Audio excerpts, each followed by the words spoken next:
Hello, screenwriters. Welcome back to Five Questions with a Screenwriter. And today, the screenwriter we have is a special screenwriter, Daniel Hirsch. He's my former professor. Yes, so this is kind of like special for me because, I took your screenwriting class. And Daniel, I just want to say I really appreciate you coming on board and talking with a former student. Oh my God, it's such a pleasure. Thank you for having me, Patrick. And congrats on your app and your screenwriting book. And I'm excited to see what you're coming up, what we're working on. Before we get started to the questions, I like to jump straight into the questions. However, because I have the honor of interviewing like a former professor of mine, which is kind of cool. So when I took Daniel's class, I learned like so much, and specifically, I have to say one thing out of your class that really, I don't know, it's just like to this day, like I think about you. Had an assignment for us to go read Knives Out.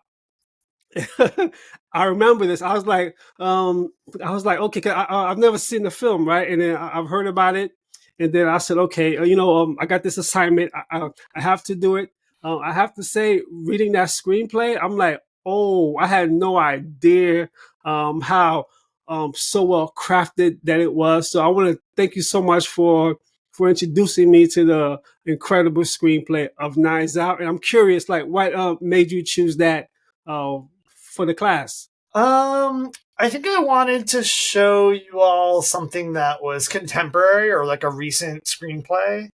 Um, and something that was like a fun read. Like a lot of screenplays like aren't as engaging on the page, and I think Ryan Johnson he's a good writer, and it and his like across the page his narration is strong as well, and I think it does interesting things with structure and story. And I think for someone who's trying to learn craft, like really thinking about structure and how a screenplay is structured is super important. Yeah.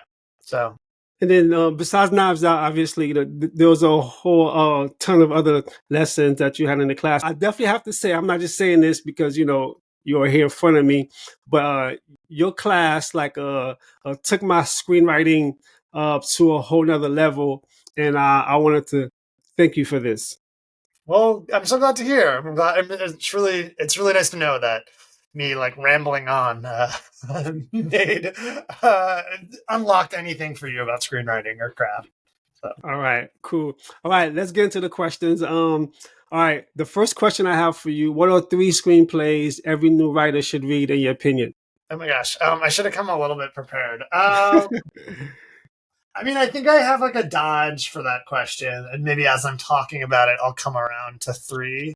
But I don't think I think you have to like one of your tasks as a screenwriter, as a writer of any type, is to really like hone your taste and like really figure out the kind of films that you love, and figure out why you love them and what about them that's working.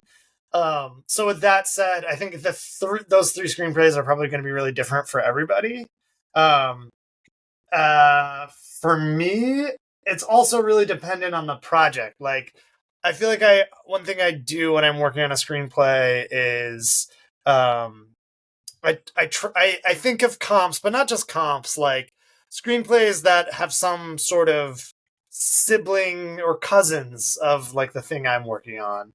So those are the screenplays that I gravitate towards. So right now I'm kind of working on this like dark, suspenseful drama with some humor.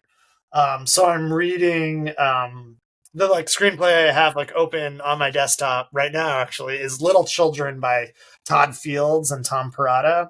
Todd Fields is the director who wrote and directed Tar. Um, so that's a pretty cool screenplay. Um, yeah, I mean, again, this is like really idiosyncratic and sort of what um, who you are as a writer. But like, I love Diablo Cody.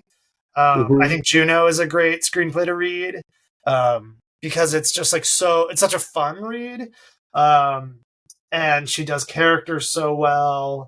I really think it's so useful to read the screenplays of the films that everyone is talking about and interested in. So yeah, I mean, I really do think it's like the movies that you connect to. It's really important to read their screenplays.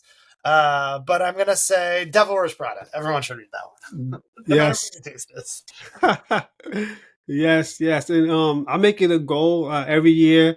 All the screenplays that are nominated at the Oscars, like for best original, best adapted. I make it a goal to read those screenplays every year, just to have an idea of, why is this screenplay considered me like to be the best, right? So obviously, it's subjective. All right, what is something a screenwriter will never learn in a book? Just like the way it feels when you're like writing a screenplay, and like the length of it, what it's like kind of in your body. Um, I think you can never really learn. And I also think you'll never get like material for a screenplay reading a screenwriting book that you need to, like you would cultivate your tastes and like understand your tastes. You also really need to cultivate um, your interests and like what questions motivate you, what things make you feel things, what what you're interested in, what piques your curiosity. So that's all stuff that you need to go out and find, and you can't really get that in screenwriting. Question number 3. What is the greatest character arc you've seen in a story? I don't know. That's a good question. I mean, I think it's sort of you have to figure out what you define as like greatest arc, like most surprising, greatest change, most satisfying. I don't know. There's so many characters I love, so many screenplays I love, but I really loved the movie Nomadland, and I think there's just like something so it's like a really small movie. It's just like about one woman living in a van, and like not that much changes in her life, and like she doesn't do that much in the movie, but there's something so epic about that film and so epic about that character's journey, and I think it does something that's really remarkable that film can do, which like makes you connect to like sort of small moments and makes them gigantic. So Nomadland. Okay, okay. I did see that movie, and I read the screenplay. So a yeah, good I actually choice. haven't read the screenplay of that one, so I'm curious how it looks on the page. You know what? It's interesting. From reading the screenplay, a lot of it, I saw that. I think a lot of the film was improvised, if I'm not mistaken. Yeah, that's probably true. Yeah. So, but it was like the screenplay was still good though. Yeah. Okay. Cool. Um, all right. Question number 4. What was the first screenplay you wrote, and what was that writing process like? Hmm. I feel like I never finished it, but I did write a screenplay before I knew anything about screenwriting.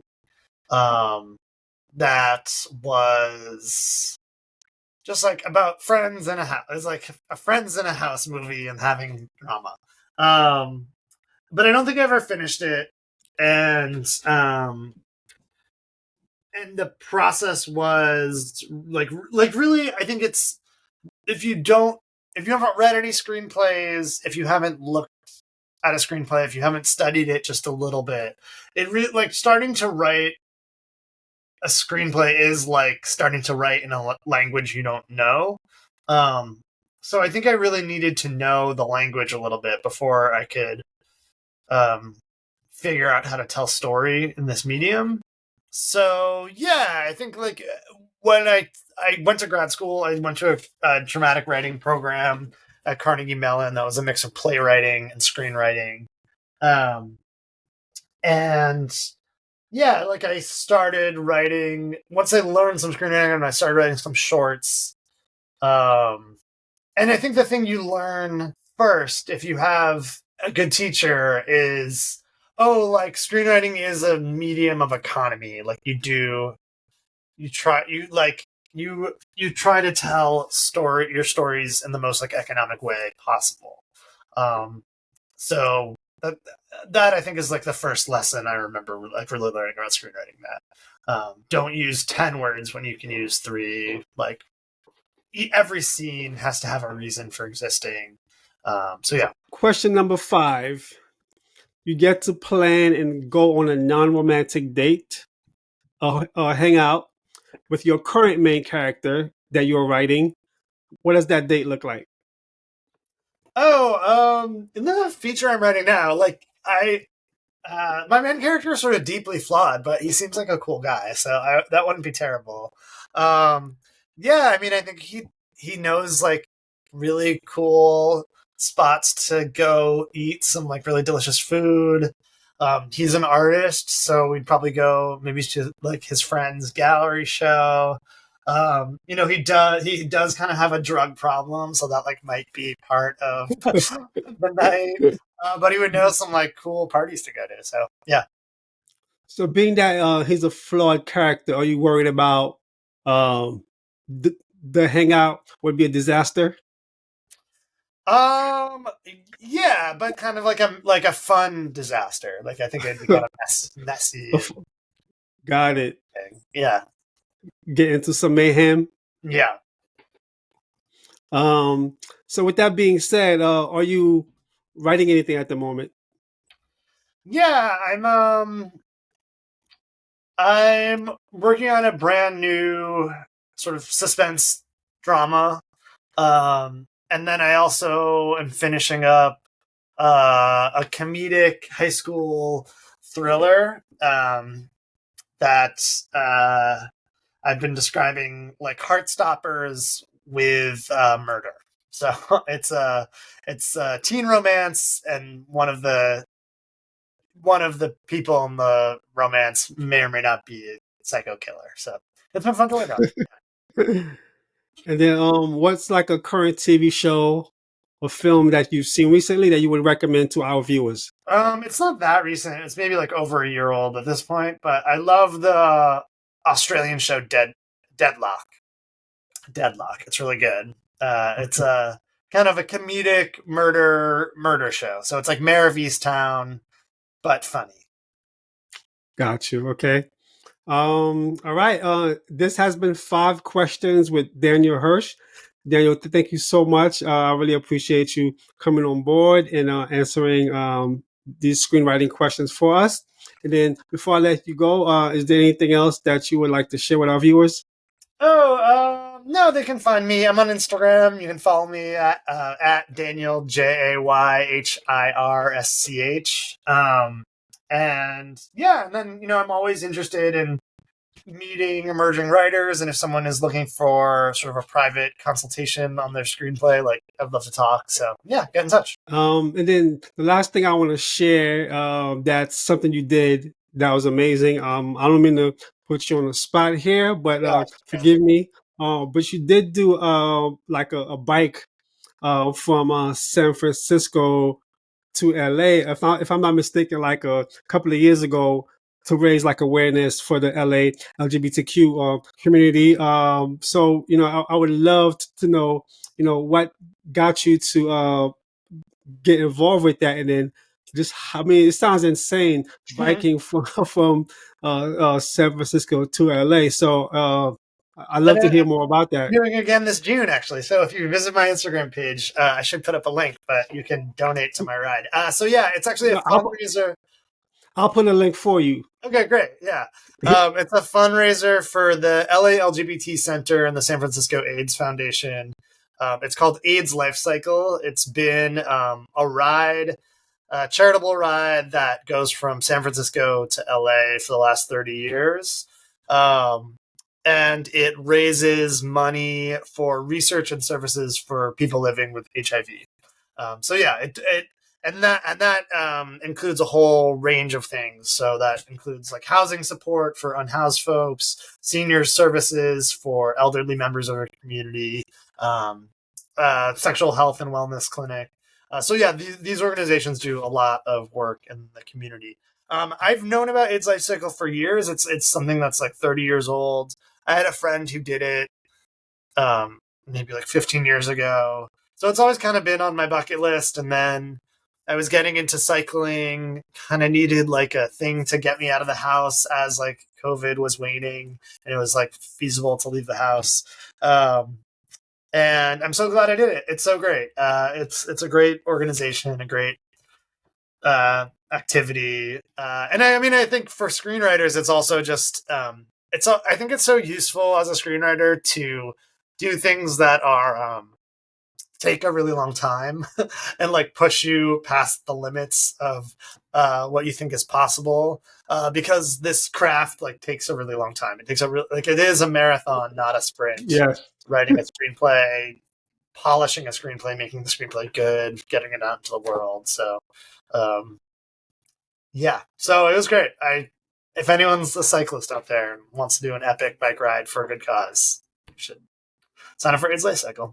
All right, Daniel, this has been amazing, and thank you. It was such an honor to have a chance to interview you after learning so much from you. And I'm hoping, the new screenwriters out there who's watching this can learn a lot. Thank you so much. Oh my gosh, Patrick, thank you. It was my honor and pleasure.